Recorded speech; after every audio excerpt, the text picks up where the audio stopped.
కొన్నిసార్లు మన జీవితంలో శ్రమలు, శోధనలు, సమస్యలు వచ్చినప్పుడు నేను ఎలా ముందుకు వెళ్ళాలి నాకు అర్థం కావడం లేదు, ఐఎమ్ సో వీక్, నేను బలహీనం అయిపోయాను, నేను అడుగులు వేయలేకపోతున్నాను అనే పరిస్థితి ప్రతి ఒక్కరి జీవితంలో వస్తుంది. కానీ ఈ రాత్రికాల సమయంలో దేవుడు వాగ్దానం చేస్తున్నాడు, ఆయన మన కాళ్లను జింక కాళ్ల వలె చేయబోతున్నాడు. హల్లెలూయా.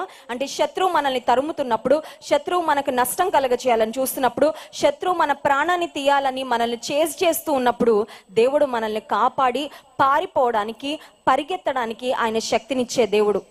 బైబిల్ గ్రంథంలో యోసేపు జీవితాన్ని ఆలోచించినప్పుడు, పోతీఫరు భార్య మాటి మాటికి అనుదినము శోధిస్తూ ఉంటే యోసేపు ఒక టైంలో అనుకున్నాడు, ఎయిదర్ ఫైట్ ఆర్ ఫ్లైట్. ఒక శోధన వచ్చినప్పుడు రెండు విధాల్లో మనం పోరాడొచ్చు. ఒకటి నిలబడి పోరాడి జయం పొందడం, రెండవది పారిపోవడం. ఆ సమయంలో దేవుడు యోసేపుకి ఇచ్చిన స్ట్రాటజీ ఏంటంటే జస్ట్ ఫ్లీ. పారిపోను, నువ్వు ఇక్కడ నిలబడి పోరాడడం కుదరదు, నువ్వు పారిపో అంటే యోసేపు పారిపోయాడండి. పాపం నుండి పారిపోయాడు, శోధన నుండి పారిపోయాడు, శోధకుని నుండి, శోధకురాల నుండి పారిపోయాడు. దేవుడు యోసేపుకు జయమిచ్చాడు. రాత్రికాల సమయంలో జింక కాళ్ల వలె దేవుడు మన కాళ్ళని చేసి శత్రువు యొక్క దాడుల నుండి మనల్ని కాపాడుతానని వాగ్దానం చేస్తున్నాడు. రెండవదిగా జింక కాళ్లకుండే రెండవ అనుభవము, ఎత్తైన స్థలముల మీద నన్ను నిలుపును. జీవితంలో పైకి వెళ్ళాలి అని ఇష్టం లేని వాళ్ళు ఎవరైనా ఉన్నారా ఇక్కడ?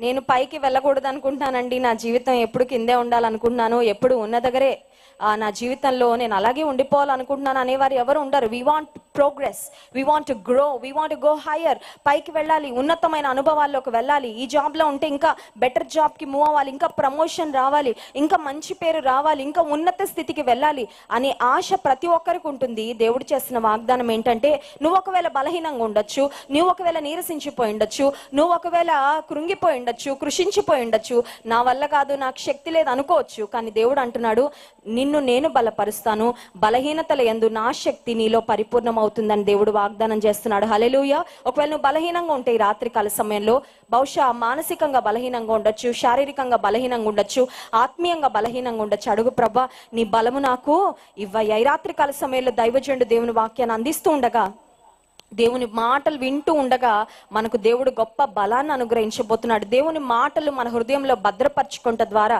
దేవుని మాటలు నెమరు వేసుకుంట ద్వారా, దేవుని మాటలను అనుసరించి జీవించడం ద్వారా యెహోవా కొరకు ఎదురు చూచి వారు నూతన బలము పొందుతారు అనే వాగ్దానము దేవుడు మన జ్ఞాపకం చేస్తూ ఉన్నాడు. కనుక జింక కాళ్ల వలె ఎత్తైన స్థలములకు, ఆధ్యాత్మికంగా, శారీరకంగా, మీ ప్రొఫెషనల్ లైఫ్లో, మీ ఫ్యామిలీ లైఫ్లో, అలాగే మానసికంగా, ఆత్మీయంగా అన్ని విషయాల్లో దేవుడు మన పాదములను బలపరిచి ఉన్నతమైన శిఖరాలు అధిరోహించి ఆ ఉన్నత స్థానంలో నిలబడిందాక నందిగం సురేష్ గారి యొక్క సాక్ష్యం వింటున్నప్పుడు నిజమే, దేవుడు దీనులను ఉన్నత స్థితికి హెచ్చించడం ఆయనకు ఒక్కడికే సాధ్యమండి. హల్లెలూయా.